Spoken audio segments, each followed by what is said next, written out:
বিষয় APSC কেলেংকাৰীৰ তদন্তকাৰী বিষয়াক ন্যায়ালয়ৰ অপসাৰণ। ন্যায়ালয়ৰ স্থিতিক সমালোচনা মুখ্যমন্ত্ৰী ডক্টৰ হিমন্ত বিশ্ব শৰ্মাৰ। এবাৰ মুখ্যমন্ত্ৰীক উভতি ধৰিলে বিধায়ক অখিল গগৈয়ে।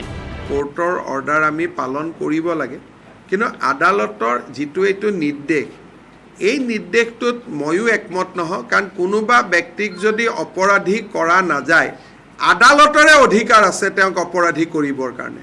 গতিকে মই জাজমেণ্টটো পৰীক্ষা কৰিব দিছোঁ যে আদালতে নিজে চামন নিদি তেওঁলোকক আইৰ ওপৰলৈকে দায়িত্বটো কিয় গতাই দিছে। এইটো একমাত্ৰ আচলতে APSC কেলেংকাৰীটোক ৰক্ষণাবেক্ষণ দিবৰ কাৰণে অসম চৰকাৰ বিজেপি আৰু RSS দলে কৰা আচলতে এটা ষড়যন্ত্ৰৰ পাৰ্টৰ বাহিৰে আন একো নহয়। এইটো হ'ল APSC কেলেংকাৰীক ৰক্ষণাবেক্ষণ দি দোষীবিলাকক সুৰক্ষিত কৰিবৰ কাৰণে, দোষীবিলাকক ৰক্ষণাবেক্ষণ দিবৰ কাৰণে কৰা এটা ব্যৱস্থা। উল্লেখ্য, কেলেংকাৰীৰ তদন্ত সঠিক দিশত আগ নবঢ়াৰ বাবে বিশেষ ন্যায়াধীশৰ আদালতে তদন্তকাৰী বিষয়া প্ৰতীক থুবেক দায়িত্বৰ পৰা আঁতৰোৱাৰ নিৰ্দেশ দিছিল। কিন্তু ন্যায়ালয়ৰ এই সিদ্ধান্তত এক প্ৰকাৰ নাৰাজ হৈ পৰে মুখ্যমন্ত্ৰী ডক্টৰ হিমন্ত বিশ্ব শৰ্মা। সেয়ে এই বিষয়টো মহাধিবক্তা দেৱজিৎ শইকীয়াক নিৰীক্ষণৰ নিৰ্দেশ দিয়ে।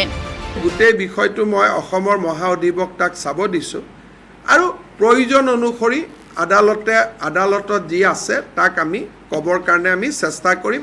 কি পৰিপ্ৰেক্ষিতত এই জাজমেণ্টটো হ'ল আমাৰ AG তেওঁ চাব, তাৰপিছত মোক পৰামৰ্শ দিলে মই সেইমতে ব্যৱস্থা ল'ম। এই নিৰ্দেশৰ পিছতে মুখ্যমন্ত্ৰীক কঠোৰ সমালোচনা অখিল গগৈৰ। তেওঁ কয়, মুখ্যমন্ত্ৰীয়ে আদালতক সমালোচনা কৰি গণতান্ত্ৰিক ব্যৱস্থাৰ বিৰুদ্ধে অৱস্থান লৈছে।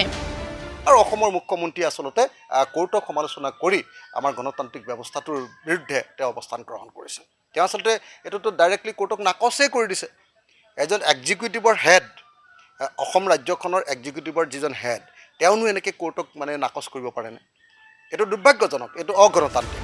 সমগ্ৰ তদন্ত প্ৰক্ৰিয়াত নিজৰ মানুহ আওতালৈ অহাৰ বাবেই মুখ্যমন্ত্ৰীয়ে থৰকাচুটি হেৰুৱাইছে বুলিও অখিল গগৈয়ে মন্তব্য কৰে। এইবাৰ যেতিয়া বিপ্লৱ শৰ্মা আয়োগে যেতিয়া প্ৰতিবেদন দি দিলে আৰু যেতিয়া হিমন্ত বিশ্ব শৰ্মাৰ নিজৰ মানুহবিলাকো তাত পৰি গ'ল, তেতিয়া তো আগত হিমন্ত বিশ্ব শৰ্মাৰ মানুহবিলাকক ৰক্ষণাবেক্ষণ দি আছিলে, যেতিয়া পৰি গ'ল তেতিয়া তেওঁ এইটোক গাপ দিবৰ কাৰণে আকৌ এখন নতুন কমিটি তেওঁ গঠন কৰি দিলে। নতুন কমিটিখনক এতিয়া যেতিয়া আঁতৰাই দিলে, তদন্তকাৰী বিষয়াক যেতিয়া আঁতৰাই দিলে, এইবাৰ তেওঁ নিজৰ গাত লাগি গৈছে। অখিল গগৈৰ গুৰুতৰ অভিযোগ, ৰাকেশ পালক ৰক্ষণাবেক্ষণ দিছিল স্বয়ং হিমন্ত বিশ্ব শৰ্মাই। আপোনালোকে সকলোৱে জানে যে যেতিয়া APSC কেলেংকাৰী হৈছিলে তেতিয়া হিমন্ত বিশ্ব শৰ্মাৰ নামটো তাতে অভিযুক্ত হিচাপে ওলাইছিলে। অসমৰ জনজীৱনত, অসমৰ সমাজ জীৱনত সকলোৱে জানে যে ৰাকেশ পালক ৰক্ষণাবেক্ষণ দিয়া সেই সময়ৰ কংগ্ৰেছৰ নেতাবিলাকৰ ভিতৰত আটাইতকৈ ডাঙৰ নেতাজনী আছিলে, অন্যতম এজন ডাঙৰ নেতা আছিলে হিমন্ত বিশ্ব শৰ্মা। তেওঁ এই ৰক্ষণাবেক্ষণ দিছিলে কাৰণ তেওঁৰ নিজৰ কেণ্ডিডেট কিছুমান তাত প্ৰায় আছিলে। ন্যায়ালয়ৰ প্ৰতি মুখ্যমন্ত্ৰীৰ এনে বিৰূপ মন্তব্যক সাংসদ প্ৰদ্যুৎ বৰদলৈয়েও সমালোচনা কৰে। তেওঁ কয়, ন্যায়পালিকাই মুখ্যমন্ত্ৰীৰ বিৰুদ্ধে নিজাববীয়া ব্যৱস্থা গ্ৰহণ কৰিব লাগে। তেওঁ যেতিয়া ধৰ্মান্ধ হৈ যায়, তেওঁ যেতিয়া এই কথাবিলাক নেদেখা হয়, গতিকে এনেকুৱা ধৰণৰ কথা কয়। মই ভাবোঁ যে জুডিচিয়াৰীয়ে এইটোৰ ক্ষেত্ৰত তেওঁলোকক ব্ৰিচ অফ প্ৰিভিলেজ বা তেনেকুৱা ধৰণৰ ব্যৱস্থা লোৱাটো উচিত, স্বমত কেছ লোৱাটো উচিত। ব্যুৰো ৰিপৰ্ট, প্ৰতিদিন টাইম।